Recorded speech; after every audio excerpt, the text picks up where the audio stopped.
మీ ఉపన్యాసాల్లోనే కలిగేది. అందుకని మీకు ఒక్కసారి నమస్కారం చేసి ఆత్మహత్య చేసుకుందామని వచ్చాను.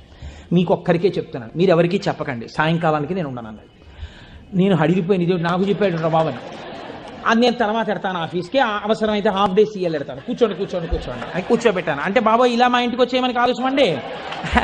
కాబట్టి కూర్చుంటే ఏమి మీకు ఎందుకు కలిగింది ఈ బాధ? ఆయన ఏదో పాపం చాలా చెప్పుకొచ్చాడు ఏడుస్తూ. నేనన్నా సరే ఒక పని చేయండి, ఆఖరి ప్రయత్నం ఒకటి చేయండి. మీరు దీక్షగా 42 రోజులు శివాలయానికి ఎవ్వరికీ చెప్పద్దు.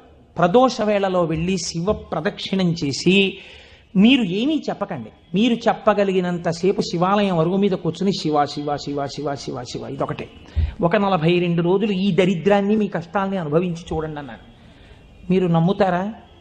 ఆ వ్యక్తి నా దగ్గరికి వచ్చి నా జీవితంలో ఆశించని రీతిలో నా జీవితానికి ఒక కొత్త మలుపు తిరిగిందండి, నేను వరంగల్ వెళ్ళిపోతున్నాను, నేను సెటిల్ అయిపోతున్నాను.